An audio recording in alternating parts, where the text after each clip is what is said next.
Welcome back into the mock draft for Grind City Media for this year's NBA draft. It's a familiar face. Noah Magaro-George is here with us again because the Spurs not only had the fourth, but they've got the eighth.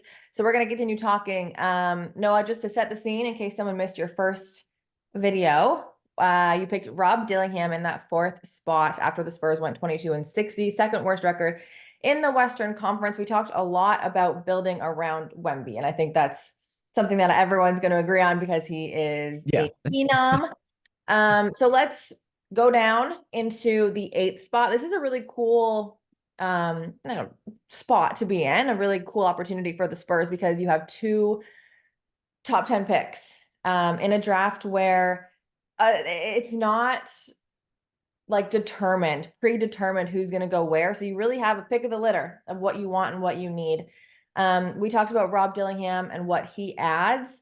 What other part of the game do you think the Spurs want to add to start to build around Wemby? absolutely. So, I mean, we talked about offense that they needed some self creation, they needed advantage creation, but they were also pretty bad on the defensive end. Like they have some good defensive pieces. We saw Sohan look good on the perimeter against bigger wings. We saw obviously what Wemby brings to the table as a generational defender, rim protector, but outside of those two guys, there wasn't a ton of consistency across the board. Like Trey Jones is a good point of attack defender, but he's really small. He can't make that much of an impact. Blake Wesley had some nice moments, but pretty inconsistent, still young. You had guys like Julian Champagnie who were just really solid, but they weren't really defensive playmakers, not forcing turnovers, really just solid in their role. But outside of them, really, there wasn't a lot of great defenders. So I think the Spurs really need to shore up the defensive end because it can't just be Wemby. And obviously, you take a guy like Rob Dillingham with that fourth pick. He's going to compromise your defense a little bit. So you need guys who can help him out, who can help Wemby out. And I think for the Spurs, they need to be shooting for someone here who can make a legitimate impact on the defensive end. And I really like Ron Holland here. I don't know if anybody else is going to agree with me, but I really love Ron Holland. He's top 5 on my big board. So the fact that he slipped to 8, I think if you're the Spurs, you're really happy to snatch him up off the board here. So that's going to be my pick with the 8th overall pick. They're taking Ron Holland.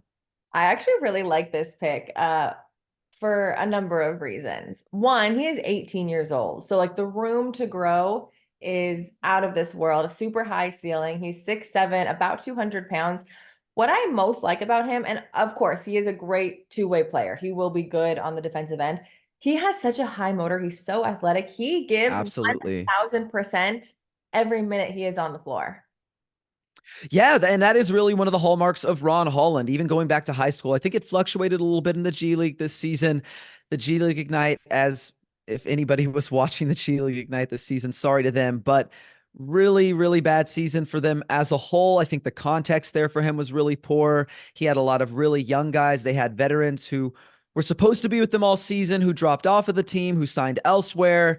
I think they at one point only had like 3 or 4 wins towards the end of the season once their schedule was wrapping up, and just not a great place for them this year. And the program shut down. Like this program is not going to be anything that exists anymore. So I think you look at Ron Holland individually. Not only did he go from a guy who was mostly interior oriented in high school and a guy who wasn't necessarily the primary ball handler, but he went to being that in high school to playing against grown men, being the number one option, being their best advantage creator, being someone who was willing to step out to the perimeter, take threes, not only just off the catch, but off the dribble. He was someone who was creating his own shots. So I really like that he was going out of his comfort zone. And even though the percentages weren't really great in the half court, I think the context is something that we absolutely have to mention because it wasn't good. It wasn't a good context. And I think being scaled down into a smaller role next to Wembanyama, next to Vassell, next to Sohan, next to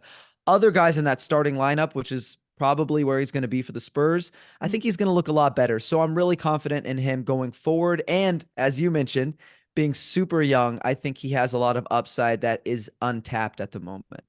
I like that you brought up the context because when you look at his numbers, he had 20 points per game, 7 rebounds, 2 assists, 2 steals. Like he's very active, but you're right. If you look at the percentages, he's not necessarily considered a great shooter. Yes, he is very athletic. Yes, he has a high motor. Yes, he's going to try. And yes, he is good offensively creating advantages. And that's one thing that we talked about with Rob Dillingham in number 4 is one of those guys who can kind of create their own offense. Ron Holland's percentages are not great shooting wise. Could that get better because he is 18 years old and because he was in a program that essentially shut down and is no longer? And so you kind of question, like, you question a lot of things around that season. Sure. Um, I think you answered the question that I was even going to ask. I don't think the lack of shooting percentage wise is something that you're scared of. No, and I don't know if he'll ever be a plus shooter. I think if you're the Spurs, you're hoping he just becomes a league average shooter off the catch. And that's his swing skill, right? Shooting is his swing skill. I don't know that he's ever going to be a guy who averages 20 points per game again, like once he gets to the NBA. But I like him because I think he can be a really good cutter. The cutting numbers were really good, even though the volume was kind of low because he was mostly on ball this season. But I also really like the playmaking. Like, you look at the assists and turnovers, he had more turnovers than assists. Obviously, the assist to turnover ratio wasn't great, but I think he showed some legitimate flashes of being able to catch off the rip, just go into those drives. He's got a lot of burst. He's an above the rim athlete. And so guys, when they were rotating over and help, he was able to make that just simple read to one man away. He was also an unselfish extra passer where he's catching it on the perimeter. He sees the guy next to him has a better shot, quick swing. So I think he can be a guy who can be a better passer and even have some secondary or tertiary ball handling responsibilities. But again, I think just seeing him scale down where he's not the main scorer, where it's not all that pressure on him to create every single night, to be that guy, I think he'll look a lot better. And I think it'll help his transition into the NBA for sure. I think so too. You talked me into it. You've talked me into it. I've always liked Ron Holland. You talked me into him going to the Spurs. I think it is a good match. Noah, this is going to be the last time we talk about this draft together. I'm so sad. But of course, you can catch Noah. He'll be tagged in this tweet, and you can catch all of his work that he does with the Spurs. Because I think the Spurs, although they had not a great season, Yeah. I think it's only up from here. The young team, it is only up. So I'm really excited to see what the Spurs do come draft and next season. And I want to thank you so much for your time for both of these videos. Of course. And thank you for having me. Always love talking basketball with you.